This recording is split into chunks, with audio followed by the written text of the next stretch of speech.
Segunda previa del Festival de la Salamanca, día viernes. Seguimos como único medio en la prueba de sonidos. Está Orellana Luca atrás probando lo que van a ser artífices principales esta noche.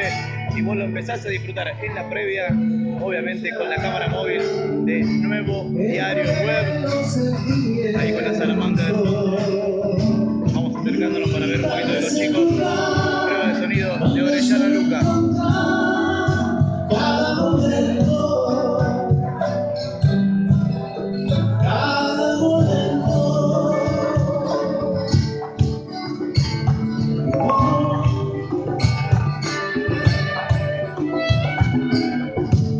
A veces nos olvidamos